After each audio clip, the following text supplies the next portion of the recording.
Donc, nous sommes en direct, il est 13 heures. Bonjour, je suis Rachel Brunet, je suis la rédactrice en chef du Petit Journal New York et je suis ravie de vous accueillir dans notre émission hebdomadaire en direct, le Petit Journal de 13 heures, donc lancé en mars dernier en partenariat avec OMIS. Donc, chaque semaine, nous recevons des experts, des entrepreneurs, des personnalités, des artistes, des politiques aussi, des femmes et des hommes qui participent à la communauté francophone de New York. Et aujourd'hui, donc, nous allons parler des entreprises francophones de New York qui font face à la crise sanitaire. Et pour cela, je suis ravie d'accueillir donc 3 entreprises françaises de New York.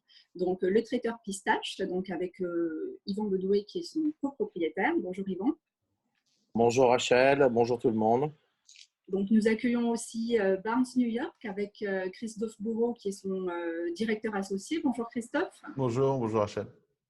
Et nous accueillons donc aussi Empire State of Wine avec son fondateur, donc Eddy Le Garec. Bonjour Eddy. Bonjour Rachel, bonjour à tous. Donc, avant d'entrer dans le vif du sujet et de donner la parole donc, à nos 3 entrepreneurs, je vais laisser justement la parole à OMIS, donc plutôt à Gabriel Leroy, qui est le Community Manager d'OMIS et qui va présenter donc l'application des francophones des États-Unis pour ceux qui ne la connaissent pas. Merci Rachel, merci à vous tous d'être venus, merci aux entrepreneurs d'être là avec nous. Je me présente, moi c'est Gabriel, pour ceux qui ne me connaissent pas, je suis le Community Manager de la communauté française sur OMIS. Alors qu'est-ce que OMIS pour ceux qui n'en ont jamais entendu parler? OMIS c'est une plateforme qui connecte les communautés expatriées entre elles aux États-Unis, dont la communauté française pour laquelle je suis chargé de travailler. Donc voilà, certains d'entre vous viennent de OMIS. Bienvenue à tout le monde. Rachel, merci de ton introduction. Je te laisse continuer. Donc on va commencer donc avec Yvan Bedoué, qui est un trader repenti, n'est-ce pas? Oui. Un entrepreneur, un investisseur, donc, qui est copropriétaire donc, de Pistache, qui est un traiteur. Donc, diplomatie, entreprise privée, non-profit font appel au service de Pistache New York, donc, qui est basé à Brooklyn, pour leurs événements. Vous avez aussi su gagner une clientèle privée avec des services de vente de galettes des rois, de gâteaux, de quiches, de différentes spécialités françaises. Donc, Yvan, vous êtes copropriétaire de Pistache, comme je le disais. Vous avez été lourdement impacté donc, par la pause décrétée par le gouverneur Cuomo, puisque vous faites partie des business qui ont dû temporairement fermer leurs portes. Donc, quel a été votre état d'esprit à ce moment-là, quand vous avez appris que du jour au lendemain, vous deviez fermer? Merci Rachel de m'avoir invité. Je voudrais aussi faire un petit coucou à mes 2 business partenaires, Christine Erel-Lewis et Noémie Videzagar, qui sont les 2 autres copropriétaires de Pistache. Christine et Noémie sont en cuisine et moi, je m'occupe de l'aspect business. Je dirais que l'entreprise a été créée en 2012. On doublait notre chiffre d'affaires tous les ans. Tout allait pour le mieux dans le meilleur des mondes. On avait des clients de plus en plus prestigieux. On s'occupait de soirées, de cocktails de plus en plus importants. Du côté en interne, l'entreprise est de plus en plus structurée, que ce soit en termes de marketing, en termes de comptabilité analytique. On commençait vraiment à être bien en place. Et là, le virus est arrivé. Et je dirais en l'espace d'une semaine, tout notre carnet de soirée, j'allais dire notre carnet de balles, s'est effondré. Et donc, le 15 mars, je m'en souviendrai longtemps, c'est un dimanche. Je crois que la dernière soirée a été annulée. Donc, on a fait une conference call à midi avec Noémie et Christine. Et on s'est dit, qu'est-ce qu'on fait maintenant? Donc, au début, on s'est dit, on va faire de la livraison, on va préparer des déjeuners, des dîners et on va livrer. Et en fait, dans l'après-midi, je crois que c'est le maire de New York, de Blasio, a annoncé que les écoles publiques allaient fermer. Donc là, ça nous a posé un problème à tous les 3, parce qu'on a tous les 3 des enfants assez jeunes qui sont donc en école publique. Et Et donc là, on a réfléchi à savoir est-ce que ça valait le coup de continuer de faire des livraisons, de travailler beaucoup, pas forcément pour beaucoup d'argent, et en plus avec un risque sanitaire quand même très très clair à l'époque. Donc en fait, on a décidé le soir, tard, ce dimanche, de fermer l'entreprise temporairement jusqu'à s'inédier, jusqu'à ce qu'il y ait quelque chose, jusqu'à la pause se termine. D'accord. Mais j'imagine que vous aviez des réserves, que vous disiez justement que votre carnet de balles était assez plein. Donc, j'imagine que vous aviez acheté beaucoup de choses, en fait, pour préparer ces événements à venir. Qu'est-ce que vous avez fait de tout ce que vous aviez, en fait? On a eu un peu de chance, c'est qu'on on achète quand même toujours au dernier moment pour que les ingrédients soient les plus frais possibles. Donc, on n'avait pas énormément de stock. On a fait, je crois, comme Armel de Haut-Cabanon, que je tiens à saluer parce que c'est un ami. On a fait la même chose, on a distribué en fait les ingrédients qui étaient là aux employés et à nous-mêmes. On a eu de la chance, on n'avait pas grand-chose en réserve. Donc, vous avez dû mettre vos salariés au chômage? Alors malheureusement, oui. On a dû leur dire que comme il n'y avait plus de travail du tout, on était obligé de nous séparer. Alors on a été très clair en disant que c'était une séparation temporaire. Je pense que ça a été plus facile, de faire ça aux États-Unis que si ça avait été en France. Je dis ça parce qu'on est un public français, ou de francophones en tout cas, parce que les employés américains sont beaucoup plus conscients de la température du marché de l'emploi. C'est-à-dire que jusqu'à il y a 2 mois, ou on va dire 3 mois, le marché de l'emploi était très en faveur des employés, c'est-à-dire que eux les choisissaient leur entreprise, on avait un taux de chômage extrêmement bas, et donc c'était plutôt nous, les employeurs, qui devions faire des efforts, et c'est normal, hein, c'est les forces du marché. Donc là, quand le marché s'est renversé complètement, je pense qu'ils ont été conscients qu'ils n'étaient plus en position de force et qu'ils allaient perdre leur emploi et que c'était la vie, quoi, que c'était le marché. Donc, ça a été très malheureux, douloureux, mais l'intention, c'est évidemment de les reprendre. Donc, je dirais émotionnellement, ça a été dur. Et d'un point de vue purement business, c'est aussi dur parce que c'est des gens qu'on a formés, qu'on adore, et qu'on ne voudrait pas voir partir quelque part ailleurs. C'est-à-dire qu'on va reprendre, on voudrait qu'ils reviennent, parce que c'est très, très difficile, surtout dans notre milieu de la restauration, de trouver des gens stables, compétents, honnêtes, à qui on peut donner les clés. Donc ça, c'est une inquiétude. Vous avez des nouvelles de vos salariés? Là, ça fait un peu plus d'un mois qu'ils sont au chômage. Oui, bien sûr. Est-ce qu'ils ont trouvé un petit boulot comme ça? Parce que le chômage, c'est peut-être pas suffisant pour vivre. Est-ce qu'ils ont pu retourner sur le marché de l'emploi? Est-ce qu'ils sont toujours au chômage à attendre que ça passe? Alors, je sais qu'une de nos 3 employés a travaillé pour Instacart pendant un moment. Oui. Et je crois que je sais que ça s'est arrêté, en tout cas, elle a arrêté, et que maintenant ils sont tous au chômage. D'accord. Est-ce que vous avez pu bénéficier, donc, Pistache New York, des aides gouvernementales mises en place il y a quelques semaines? Alors, nous avons postulé à tout ce à quoi on avait le droit. On a postulé pour les grants de la ville. On a également postulé au fameux PPP, le Paycheck Protection Program de la Small Business Administration, qui est un organisme fédéral. On n'a pas eu le temps de postuler la première vague des 2 trillions, parce qu'on a appris après que l'argent est parti en quelques minutes. Et surtout, on a appris après que quelque chose comme les 80% de l'argent est allé en fait vers les grands groupes qui ont des franchises. et que les petits business comme nous, en fait, n'en ont pas profité. Donc, il y a un organisme de prêt qui nous aide, qui nous a dit préparez votre formulaire et si le Congrès américain vote un deuxième paquet, votre formulaire sera prêt, on l'enverra tout de suite. C'est exactement ce qui s'est passé 3 jours plus tard. Le Congrès a voté pour 400 milliards de packages et donc là, je dirais qu'on croise les doigts pour avoir quelque chose. Voilà. Alors ça, c'était les aides gouvernementales.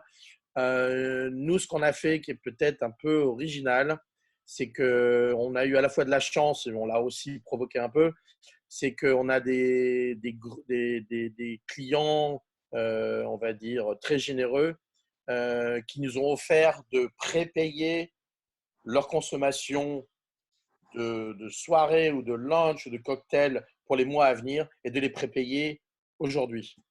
D'accord. Donc ça fait un petit peu des parties des services que vous avez, enfin, du service que vous avez pu mettre en place pour rebondir par rapport à cette crise aussi.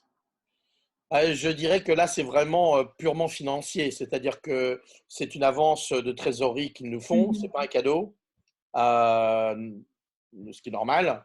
Et donc, quand l'activité reprendra, nous, on devra délivrer des services, des produits en échange de cet argent qu'ils nous ont donné en avance. Voilà. Bien sûr, mais il y a des restaurants qui font ça et qui proposent justement des cartes prépayées pour assurer justement Voilà. de la trésorerie, acheter un repas qu'on pourra prendre le plus tôt possible, on l'espère. C'est le même esprit, c'est exactement la même chose. Ouais. C'est ça. Est-ce que vous pouvez imaginer d'autres services aussi pour générer de la trésorerie ou c'est la seule chose que vous puissiez faire aujourd'hui?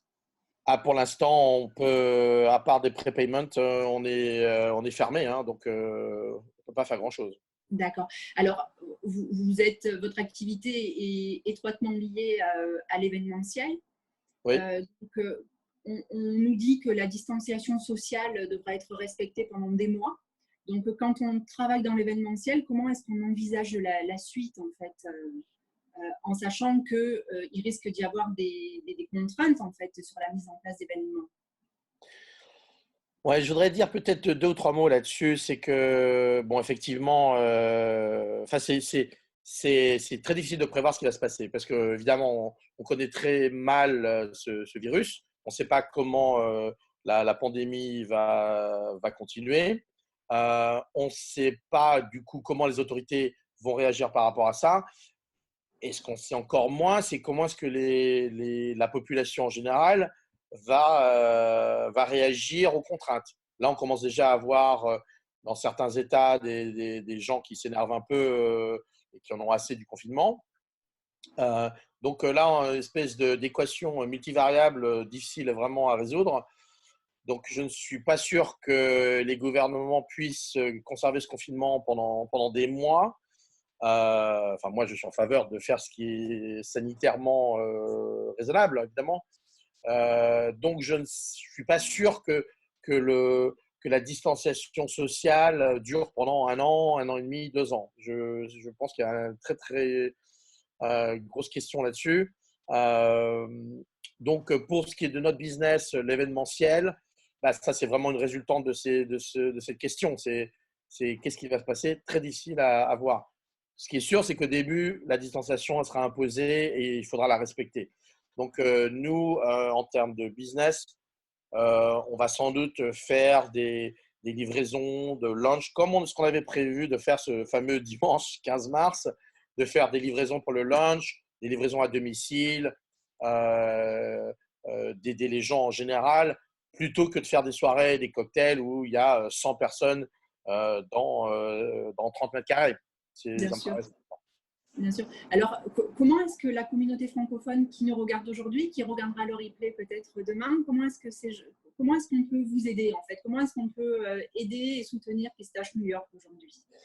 Alors, si certains de nos grands clients nous regardent, qu'ils n'hésitent pas à nous proposer de prépayer, comme ces 2 excellents et généreux clients l'ont fait la semaine dernière. Pour les plus petits clients, J'espère qu'ils ne nous oublieront pas quand la pause sera terminée et qu'on pourra revenir à une activité normale avec eux et de reprendre comme avant. D'accord. Merci Yvan.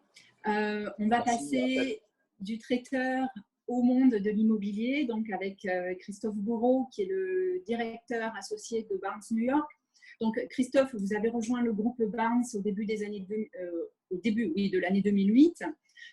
Et après avoir fait la promotion de New York et Miami, donc auprès d'investisseurs depuis Paris, vous avez pris la direction du bureau de Miami jusqu'en 2011. Et puis à cette date, donc, vous êtes venu vous installer à New York. Aujourd'hui, donc, vous co-dirigez Barnes New York, qui est une agence immobilière haut de gamme. Donc, vous proposez à la vente et des produits de grand standing haut de gamme. Vous proposez de la location et vous faites aussi de la gestion locative.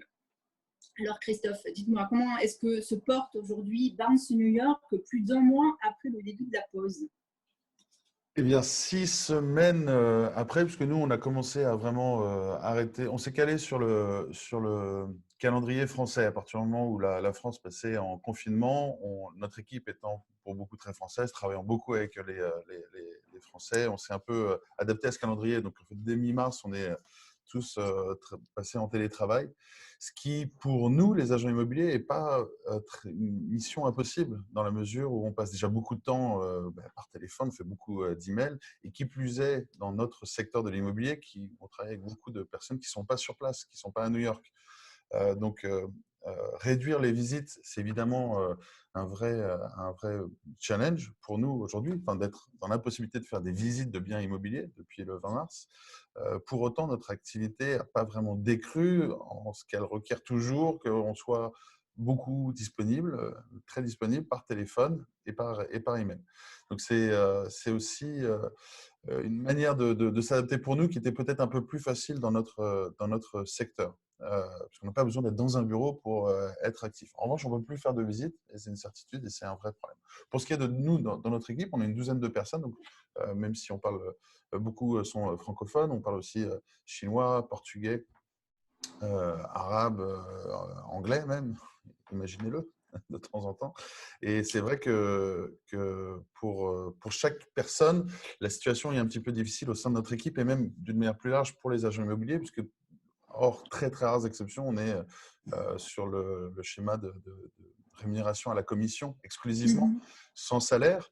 Donc l'avantage, c'est qu'on est aussi habitué à ne pas avoir un chèque toutes les semaines ou tous les mois. Ça fait partie du mode de vie de l'agent immobilier. Mais en revanche, c'est vrai qu'on a tous des capacités à tenir en apnée pour des périodes qui sont différentes selon les uns et les autres. Alors, la bonne nouvelle, c'est que le gouvernement de l'État de New York a ouvert la possibilité pour les agents immobiliers, pour les freelancers, pour les self-employed, pour les indépendants, de s'inscrire au chômage et de toucher ce qu'ils normalement, ils font partie de toutes ces catégories où la porte ne leur est pas ouverte pour ces compensations. C'est le cas depuis mars. En revanche, c'est une mission quasi impossible pour pouvoir avoir le formulaire dans les bons temps, d'avoir les personnes au téléphone, de faire avancer. Mais je crois que c'est juste une question de délai. Et ça, plus les $600 qui viennent du stimulus package du fédéral. Je crois que l'État de New York donne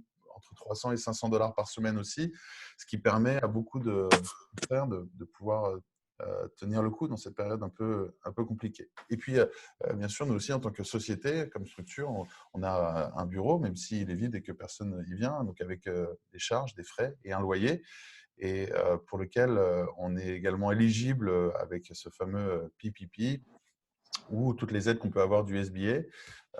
Mais c'est vrai que le 2000 milliards, ça va très très vite, et Yvan le disait, en quelques secondes même, et donc on n'est pas forcément les premiers à être servis. Puis en plus, ça dépend de la banque avec laquelle vous êtes, le business est. Alors dans notre cas, c'était Citibank, c'est une des dernières à s'être activée par rapport au programme fédéral, et donc tous ceux qui sont chez Citibank sont les derniers à pouvoir appliquer, et on ne sait absolument pas si on va avoir droit à ce PPP. Alors nous, le PPP, on a quand même quelques salaires avec le marketing et la gestion locative.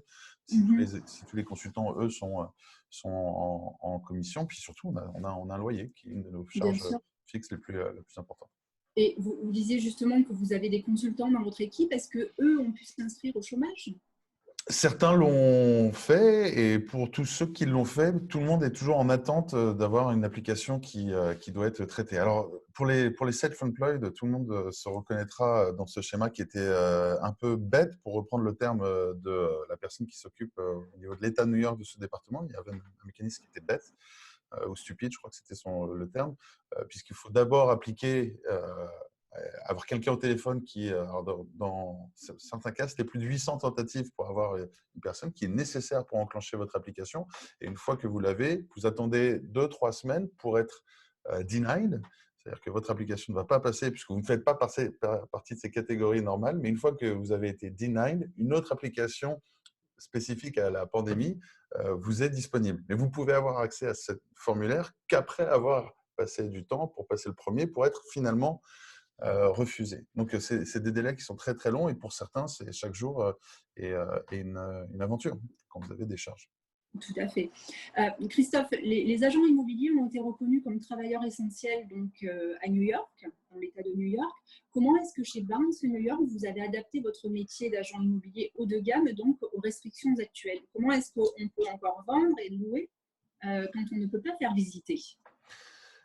On a été reconnu travailleur essentiel une semaine après qu'on nous ait demandé, comme beaucoup d'autres travailleurs, de rester chez soi. Mais le lendemain de cette reconnaissance de travailleur essentiel, on nous a dit que ça ne changeait rien au fait qu'il fallait quand même rester chez nous. Donc, on ne pouvait quand même pas faire de visite. Donc, il y a eu cette confusion qui est née pendant 48 heures avec des messages plein de confusion, parce que quand vous dites à un agent immobilier, c'est bon, vous pouvez repartir, tout le monde était déjà sur les starting blocks avec les clés à la main pour pouvoir ouvrir les portes. Donc, on nous a tout de suite dit, non, c'est évidemment pas possible.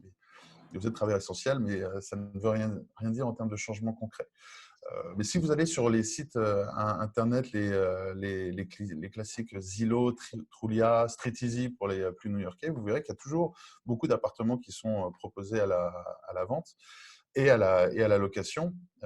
Donc, si on regarde les chiffres précis, début mars, il y avait 6600 appartements qui étaient pour Manhattan, qui étaient mis à la vente. Aujourd'hui, le 27 avril, un mois et demi, presque 2 mois après, on a 5000 appartements ou maisons, bien toutes catégories confondues, en vente. Donc, on a 1600 vendeurs qui se sont retirés du marché, ou pour une poignée d'entre eux qui sont passés sous contrat, mais disons que c'est vraiment très, très rare, cela. Donc, 1600 qui attendent de meilleurs jours et qui attendent de voir venir, et 5000 qui sont toujours là. Donc, c'est quand même 70% du marché, 75% qui est toujours là, actif sur le papier. Alors, on ne peut plus les visiter, mais il y a une panoplie d'outils digitaux qui permettent quand même de maximiser la visibilité et de faire des visites virtuelles, de faire des open house virtuels. On a un agent qui est seul dans l'appartement avec son téléphone et qui va faire les visites comme si la personne était avec lui, mais en FaceTime, en Skype ou Zoom. Et alors évidemment, ça ne remplace pas la visite physique, mais ça permet quand même d'avancer sur son projet et de faire un tri dans les appartements qui peuvent potentiellement être ceux qui vous intéressent. Pour autant, Rachel, on a, rien que la semaine dernière, on a fait 2 locations signées qui ont eu lieu. Donc, la partie physique n'a pas du tout eu lieu pour l'une d'entre elles. Elle a eu lieu pour la seconde location, où l'agent donne les clés dans le lobby, le client montait tout seul dans l'appartement, faire la visite et redescendait après. Et cette visite-là intervenait en toute dernière étape, après avoir eu plusieurs échanges par email, avoir reçu la vidéo, les plans, les photos.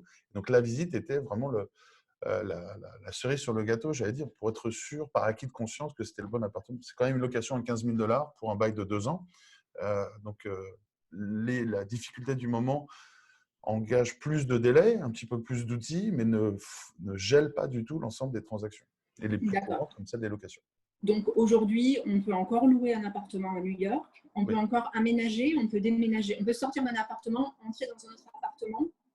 La réponse générale, c'est oui, et la réponse plus précise, c'est au cas par cas. Il y a des immeubles dont le management, dont le doorman vous dira que dans cet immeuble, ils ont une politique plus stricte, même s'il n'y a rien au niveau de l'État qui est fait pour l'ensemble de l'État. Chaque immeuble a le droit de dire, pour le moment, on ne laisse pas faire, on ne donne pas d'autorisation pour des emménagements ou des déménagements, puisque c'est la possibilité, c'est ouvrir la porte à d'autres personnes de l'extérieur de venir, potentiellement porteurs de germes, etc.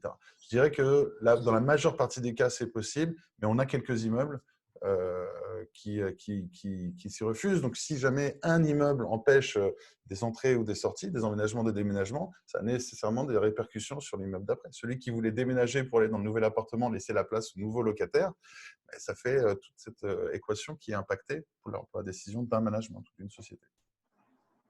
Donc, chez Barnes New York, vous faites de la gestion locative. Donc, est-ce que vous avez constaté des impayés sur le mois d'avril? Et est-ce que, d'ores et déjà, il y aurait des locataires qui vous auraient demandé un geste, un étalement, quelque chose pour le mois de mai, en sachant que peut-être il y en a qui avaient des économies pour payer le mois qui arrivait, mais peut-être pas les autres mois à venir. Donc, comment ça se passe? Et d'autant que ça peut impacter aussi votre entreprise, en fait, si les loyers ne sont pas payés. Non, mais oui, c'est vrai, même si les loyers vont, in fine, pour les propriétaires et pas dans la poche de Barnes New York. La réalité, c'est que ce service de gestion locative a toujours été important. Parfois, on a du mal à faire comprendre pourquoi c'est très, très recommandé pour un propriétaire de l'avoir. Dans les périodes actuelles, il n'y a pas besoin de l'expliquer. Il s'explique de lui-même. J'en profite pour rendre hommage à Anaïs Valentin chez nous qui gère ce service-là, qui ne démérite pas, qui travaille pratiquement jour et nuit, week-end inclus, justement pour être sûr que tout fonctionne bien. Donc sur l'ensemble du parc qu'on gère, seulement 2 ont eu des difficultés de loyer pour début avril, dont un corporate lease qui loue un appartement pour ses managers à l'année, donc dans un immeuble résidentiel. Et c'est le premier à avoir dit on ne pourra pas payer avril. Mais c'est un bail de 2 ans. Mais ne vous inquiétez pas, pour le mois de mai, ça ira. Et on a eu une autre demande d'un particulier qui, lui, nous disait là, c'est un peu compliqué, est-ce qu'on peut le réduire de 50% pour 2 mois et je rattraperai les mois d'après. Donc, la première demande, celle du corporate lease, n'a pas été accueillie favorablement par le propriétaire, puisque dans la forme et sur le fond, c'était un peu surprenant. En revanche, la plupart des propriétaires sont aujourd'hui prêts à trouver une solution, mais c'est au cas par cas là aussi. C'est une question de bonne intelligence, de bonne entente entre un locataire et son propriétaire en fonction des circonstances et de bien comprendre la situation de l'un de l'autre. Un propriétaire, il n'est pas juste là pour encaisser des loyers. Il a des frais, il a des common charges, il a une taxe foncière, il a souvent un mortgage à payer et parfois d'autres poids financiers aussi à gérer. Donc, si on lui enlève un loyer complet, ça ne fait que effet domino sur d'autres problèmes qui s'ouvriraient derrière. Donc, ça serait une très mauvaise chose. Et heureusement, le gouvernement aujourd'hui n'a pas donné le feu vert pour que les loyers puissent ne pas être payés sur 1 ou 2 périodes. En revanche, Cuomo, le gouverneur, dit avec beaucoup de bon sens qu'il faut être à l'écoute et trouver des solutions. Ça ne veut pas dire que le loyer ne sera pas dû, mais s'il faut l'échelonner, partons sur cette direction. Donc, je dirais que pour l'instant, tout le monde réagit avec beaucoup de raison, de rationalité et d'écoute et d'empathie. C'est les clés du succès. Mais est-ce que vous pensez qu'un décret pourrait passer, peut-être ne serait-ce que dans l'État de New York, qui est vraiment impacté, en fait, pour accompagner les locataires en difficulté? Qu'est-ce qu'on peut faire pour ces gens qui ne peuvent pas payer leur loyer? Je pense que si on avait demandé à Yvan est-ce qu'un décret pourrait exister qui va fermer tous les restaurants dans 2 semaines, il n'aurait jamais cru. Et moi non plus, d'ailleurs, en tant que client. Aujourd'hui, non, je ne crois pas qu'un décret comme celui-ci soit au bout de la rue. Je l'espère vraiment pas. Ça serait très mauvais en répercussion derrière. Nous, on est aux premières loges, on le voit. J'espère que toutes les aides de l'État, de la ville et du fédéral vont permettre à ceux qui ont besoin de payer le loyer de pouvoir le payer sans créer d'autres problèmes derrière. Donc non, je ne crois pas qu'il va y avoir de décret. Je ne le souhaite pas, ce décret. D'accord. Une dernière question, Christophe, comment est-ce que vous envisagez l'avenir du métier d'agent immobilier? Avec beaucoup de soleil, puisque j'espère que ça va reprendre dès le mi-mai, fin mai. Véritablement, nous, on est beaucoup à l'extérieur, dehors, c'est le cœur de notre métier, c'est ce qui nous anime tous les jours. Je pense que les répercussions à court terme, c'est qu'il y aura énormément de précautions sanitaires qui seront prises et qui devront être respectées. Donc évidemment, on pense aux open house, mais ça se fera sur un certain nombre de personnes limitées au même moment dans un appartement. Ça variera en fonction du nombre en fonction du volume de l'espace dans lequel se tient l'open house. Je pense qu'il y aura une vraie demande de la part des locataires qui ouvrent la porte pour les locataires suivants, pour les propriétaires qui sont en train de vendre leur appartement pour que des mesures d'hygiène drastiques soient prises. Avant de rentrer dans un appartement, il faudra utiliser le sanitizer, peut-être même mettre des gants, avoir un masque, c'est quasi indispensable sur les prochains mois. Peut-être des protections de chaussures aussi. Donc, l'aspect sanitaire, c'est inévitable qu'il sera très impactant dans notre business. Et je pense qu'à moyen terme, la manière de réfléchir un plan dans un appartement, à la location ou comme au bureau, intégrera cet aspect télétravail, puisqu'on l'a tous connu. Le télétravail a pris cet essor-là et beaucoup de personnes, des entreprises, des employeurs comme les employés se rendent compte que ça peut faire partie de leur nouveau quotidien. Donc, il faut l'intégrer à ce quotidien dans les appartements du travail. Sur une autre échelle, on se rend compte aussi qu'il y a un vrai appétit qui s'est redéclaré pour les maisons de campagne et les résidences secondaires à l'extérieur des grandes villes, Paris, Londres et New York. Justement, ce confinement y a aidé, y a participé. Et on est un petit peu inquiet sur l'immobilier commercial de bureau. En revanche, pour ces mêmes raisons, si le télétravail et la crainte de se retrouver dans des réunions de travail ou dans des salles de travail à plusieurs, aujourd'hui est très forte, elle risque de ne pas s'estomper très rapidement et donc ça peut poser assez rapidement des problèmes sur les loyers commerciaux. Et surtout à New York où ils sont très importants. Ok, merci Christophe pour votre témoignage. On va continuer donc avec Eddy Le Garec, qui est le fondateur donc, de Empire State of Wine, qui est un marchand de vin donc, à Manhattan. Bonjour Eddy. Et bonjour. Par contre, on ne vous entend pas, Eddy. Ah. Gabriel. On n'entend pas Gabriel aussi. Non, c'est bon. Normalement, Eddy devrait être capable de se muter. Il était mute par Ok. Donc, Eddy, comment se porte votre business aujourd'hui? Je crois que vous allez bien. Oui, non, plutôt bien. On s'est adapté au nouveau système. Mais dès le départ, on avait une website très active. On avait mis en place les delivery et les shipping partout dans les États-Unis. Donc, c'était déjà notre concept. Et plutôt que d'être un hybride entre le magasin, donc le brick and mortar, et les delivery, on est devenu maintenant uniquement magasin sur le web en fait. C'est complètement différent. C'est pas les mêmes produits non plus qu'on propose, mais on s'est très rapidement adapté au système. Oui. D'accord. Quand je vous ai interviewé au tout début de la pause, vous me disiez à ce moment-là, donc il y a un mois, que vous aviez connu une croissance assez fulgurante, parce que vous aviez fait des chiffres de vente qui étaient assez incroyables. Est-ce que vous avez dû recruter en fait dans votre activité pour faire face à la demande? Oui, mais sur des livreurs, définitivement, et des gens qui viennent nous aider à faire les cartons ici et tous les sacs. Donc, j'ai recruté, mais je n'ai pas recruté des vendeurs. J'ai recruté des gens pour s'occuper de toutes les livraisons, en fait. D'accord. Le mois dernier, vous me disiez que vous aviez fait plus 800% de ventes, ce qui est quand même assez énorme. Lorsqu'on a fait cette interview, c'était la semaine où ça avait été donc annoncé. Et je crois que le gouvernement avait déjà dit qu'il coupait toutes les lignes sur l'Europe et c'est ça qui a vraiment fait peur. C'est le jour où le gouvernement américain a décidé de fermer les aéroports vers l'Europe, c'est vraiment là que la peur est arrivée. Et là, les 3 jours après, ça a été fulgurant. Les gens achetaient des caisses. D'habitude, ils viennent au magasin, ils achètent 3-4 bouteilles. Là, ils achetaient 3-4 caisses et ils pensaient qu'ils allaient rester en confinement pendant des semaines et des semaines. Et oui, la première semaine, vers le 15 mars, ça a été, on ne savait pas ce qui se passait. On avait des commandes de partout et par multiples caisses. Donc, il y a eu un gros boost la première semaine. Ouais.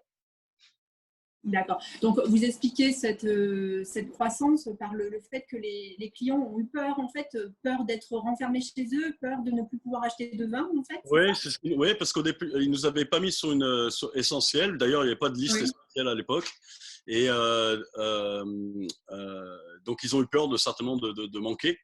Et c'est vrai que pendant la première semaine a été la plus busy pour nous. Et après, donc, ils nous ont mis sur la liste essentielle, ce qui fait qu'on a toujours le business journalier, en fait. D'accord. Donc, ce que vous êtes en train de nous dire, c'est que les ventes se sont calmées, même si elles continuent et qu'elles sont toujours très fortes. C'était très fort au départ. Oui, non, donc il y a eu cette première semaine où il y avait des grosses commandes, mais il y a quand même tous les jours de plus en plus on a déjà de plus en plus de clients qui signent pour avoir notre newsletter sur le web. Ça, on a à peu près 25 à 30 personnes par jour. Ça n'existait pas avant. On était entre 7 et 10 par jour. Et donc les gens se passent le mot parce qu'ils savent qu'on livre dans la journée ou qu'on ship dans la journée. Et donc les commandes continuent à être assez actives tous les jours. Ouais. D'accord. Et est-ce que le type de commande a changé?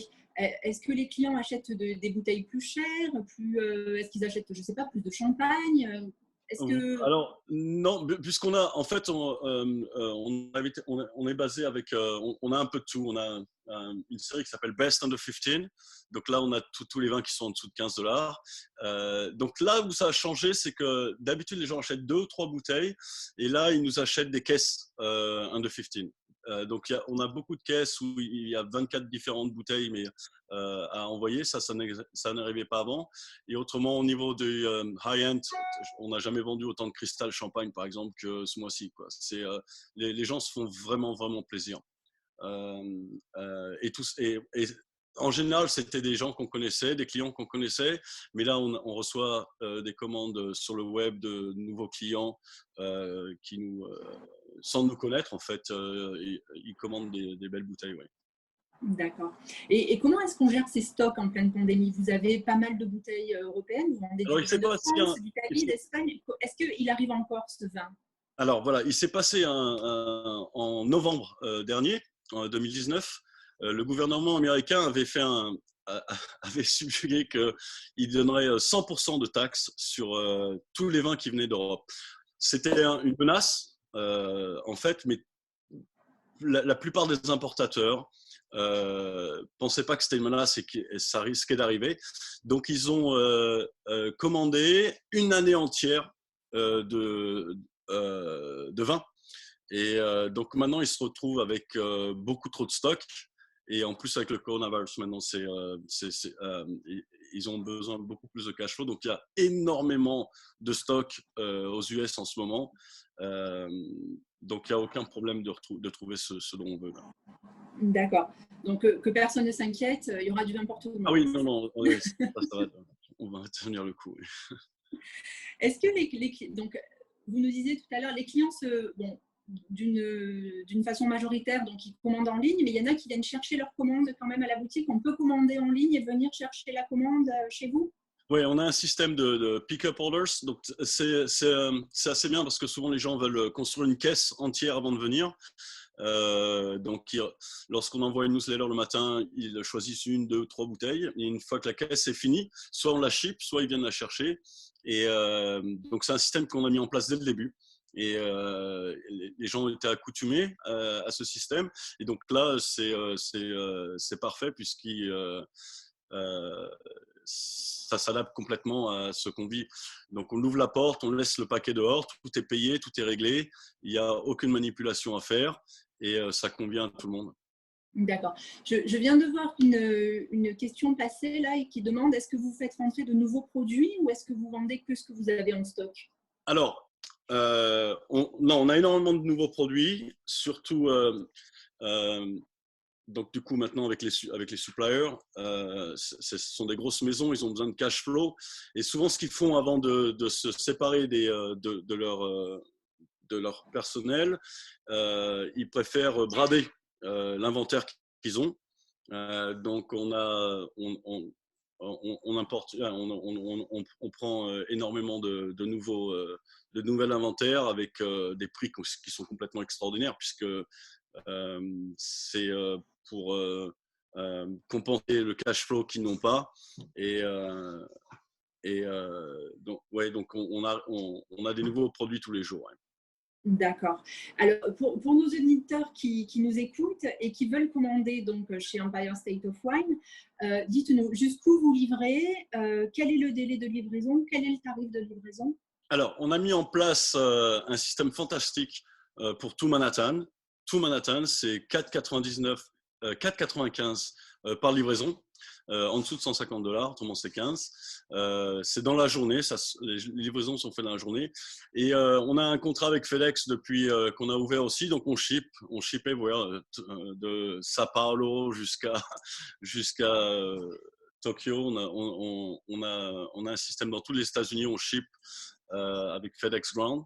Et ça fonctionne très, très, très, très bien. Donc, le mieux, c'est de log on sur la website. On l'update tous les jours. Oui, on ship partout dans les États-Unis. Ouais. D'accord. Donc, c'est sur empirestateofwine.com. Voilà, c'est ça. Et pour s'inscrire à la newsletter, donc il suffit d'aller sur le website et de s'enregistrer. Et voilà, on reçoit des promotions tous les jours. Par exemple, ce matin, j'ai reçu la newsletter qui disait qu'il y avait 30% sur le Château Neuf du Pape, n'est-ce pas? Exactement. Je lis vos newsletters, Eddy. C'est très gentil. Voilà. Alors, on arrive à la fin de l'émission. Je ne sais pas si, messieurs, vous avez quelque chose à rajouter. Yvan, Christophe, Eddy, est-ce que vous voulez réagir par rapport à ce qu'ont dit les autres personnes? Gabriel,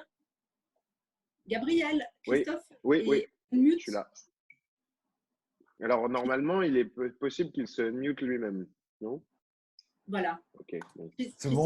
Oui, non, c'était simplement pour rebondir sur ce que disait Eddy. Eddy était à Miami pendant une période où j'y étais aussi, et déjà il avait mis en place un liquor store de manière très révolutionnaire et qui avait une approche vraiment différente de ce qui existait, qui avait très très bien marché. Et c'est sans aucune surprise que je le vois bénéficier d'un succès sur un autre liquor store qui a encore une autre démarche que ce qu'il avait fait avec succès à Miami. Et je suis très content pour toi, Eddy. Ton business marche très bien. Alors, moi, je voulais juste ajouter qu'on a posté sur nos médias sociaux des recettes, des vidéos de recettes.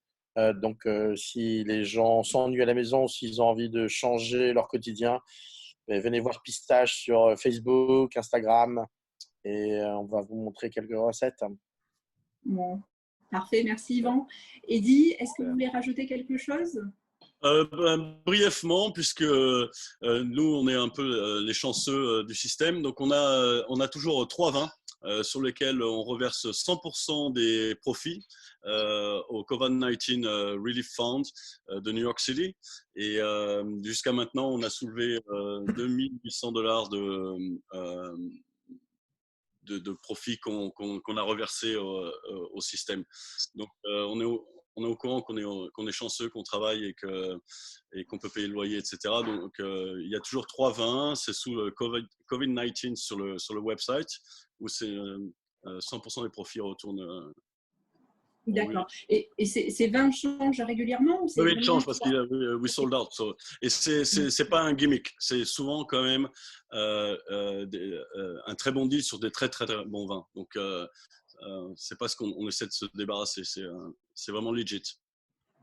Parfait. Merci beaucoup, Eddy. Merci. Merci Yvan, merci Christophe, merci Eddy, merci Gabriel, merci à nos auditeurs. Je vous rappelle juste que le Petit Journal New York, donc, pour notre actualité, nous interviewerons donc Roland Lescure ce mercredi à 13h.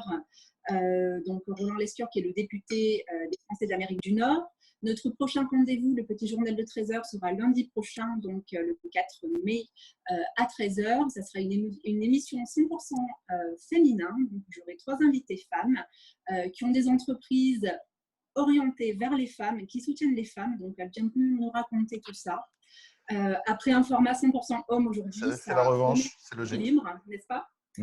Voilà, donc je vous souhaite une bonne journée. Je vous remercie. Je remercie mes 3 invités d'avoir répondu présent à mon invitation.